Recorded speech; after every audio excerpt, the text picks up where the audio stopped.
E eu ouvi uma vez alguém dizendo assim, olha, pense grande, sonha que a sua cidade vai ser transformada. Comece pequeno, comece com o que você tem.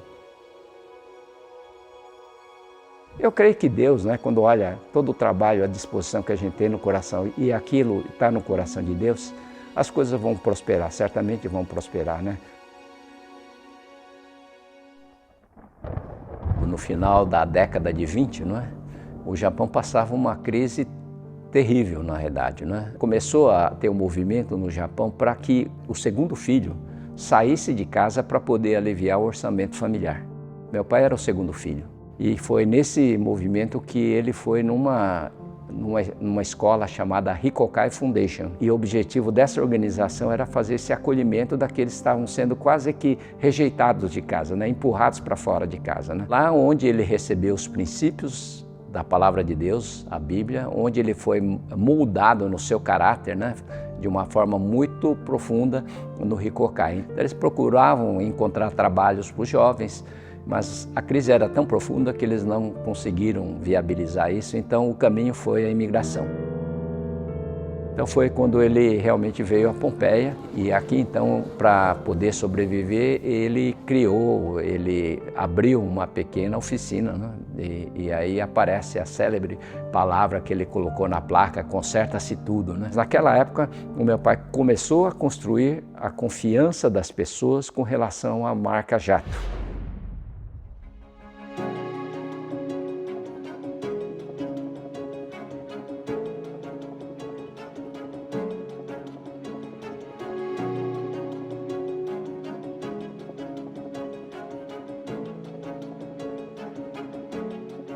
Então meu pai aceitou o desafio de construir uma colhedeira de café, não é? que foi a primeira colhedeira de café do mundo, na verdade. Nessa hora que a gente vê a atitude de um líder, né?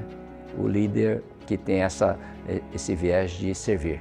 Tinha governo envolvido, tinha a sociedade no modo geral, tinha os fornecedores, tinha os agricultores, né? Tinha os nossos colaboradores, né? Então creio que a mensagem dada foi essa, né? Ok, gente, isso tudo não foi eu. Fomos nós. Ninguém cresce sozinho, significa que todos vocês fizeram parte, tudo aquilo aconteceu porque todo mundo ajudou, né?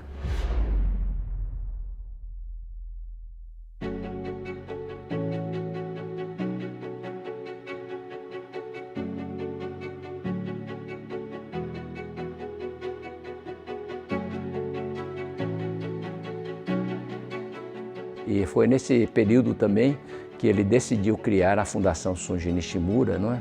Para agradecer ao Brasil por tudo que ele havia recebido. Ele estava com o coração muito grato. Nós tivemos 27 anos que ele liderou a escola, né? Então aí nós como filhos adotamos a fundação e continuamos, né, injetando recursos. Nós mesmos desenvolvemos diretamente para a evolução da fundação, né?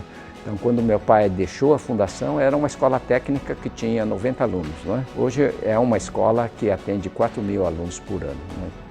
Essas iniciativas que a fundação tem na área de educação são iniciativas inovadoras, né? A gente pode ver que todas as iniciativas nasceram de um propósito inovador, mas que tem como propósito o desenvolvimento e transformação de vidas.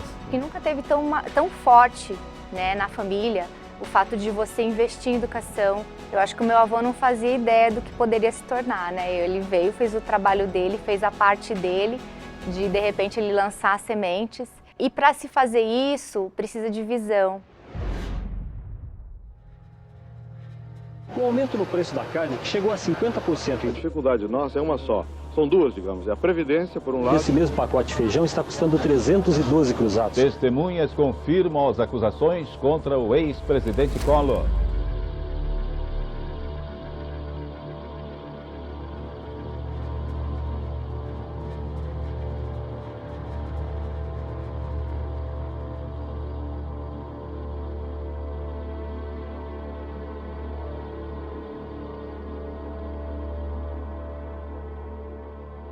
No final de 1991, aconteceu um momento muito importante na nossa vida, né? Eu estava lendo um livro sobre bem-aventuranças, né? Falava a respeito de um missionário, né, holandês, e a história do missionário me tocou profundamente. Eu me identifiquei com a história dele, né? E esse missionário holandês, ele fez uma entrega das coisas mais importantes que ele tinha, ele colocou diante de Deus e Deus fez as mudanças necessárias, né? E a partir disso é que o ministério desse holandês começou a aparecer. Então, baseado nessa história, eu fiz a mesma coisa. Eu falei, Deus, estou colocando aqui nas minhas mãos, né, o meu salário, a minha posição, era diretor industrial, o meu status, né, os benefícios que eu tenho. Eu fui colocando todas as coisas diante do Senhor, para o Senhor pegar o que o Senhor quiser. Se o Senhor quiser tirar alguma coisa, tudo bem, mas estou de mãos abertas aqui, não estou segurando nada.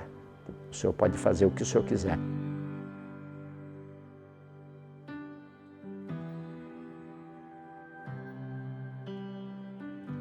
Esse impacto foi tão forte, que por 2 anos, quando eu lembrava desse momento, ainda eu chorava. E aí, por causa das dificuldades, das dores que eu estava sentindo logo depois desse impacto, eu disse para minha esposa, falei, olha, eu não estou conseguindo suportar esse ambiente, eu preciso sair um pouco para respirar, eu preciso de oxigênio, né? Então nós decidimos viajar e nós fomos para os Estados Unidos, para Denver, e lá nós fomos para um evento, né, de um ministério chamado Nova Shalom. Nós tivemos um encontro com os fundadores desse trabalho e nessa conversa eles nos convidaram para assumir a liderança nacional do Nova Shalom aqui no Brasil. E a partir daí, então, nós iniciamos, né, o que hoje é a Universidade da Família, né? Eu sou mãe, né, eu sou esposa, eu tenho um casamento aí de 30 anos. Os meus filhos, eles cresceram, eles receberam toda a educação, né, através dos cursos que a UDF oferece. E nos impactou assim de forma tão positiva que hoje os meus filhos também ministram os cursos. Esse trabalho, ele não é só um trabalho dentro da igreja, ele expande para fora. E isso é que é o interessante, eu creio que isso é o verdadeiro objetivo da UDF. É difícil algum cristão no Brasil que não conheça a UDF, a Universidade da Família, porque até hoje são 2 milhões de matrículas durante toda a sua existência e milhões de pessoas impactadas. Agora, o que mais me impressiona, na verdade, é a capacidade do Grupo Jacto, do Jorge e da família Nishimura em investir nas áreas de influência da sociedade, como família, igreja, artes, esportes, educação, governo e tantas outras áreas. Esse organismo é fundamental para que a gente consiga, de fato, desenvolver as pessoas. E desenvolvendo as pessoas, você desenvolve um ecossistema social forte. E aí você desenvolve economia, você tem desenvolvimento social, você consegue fazer frente aos grandes dilemas da sociedade hoje. Bom, muita gente pensa, como é que eu posso ser resposta a essas questões e como é que eu posso influenciar a sociedade se eu não tenho todos esses recursos? Mas uma vez que você lê sobre os projetos e vê o que eles estão fazendo, é que realmente você vai conseguir entender qual é a razão de todo esse sucesso.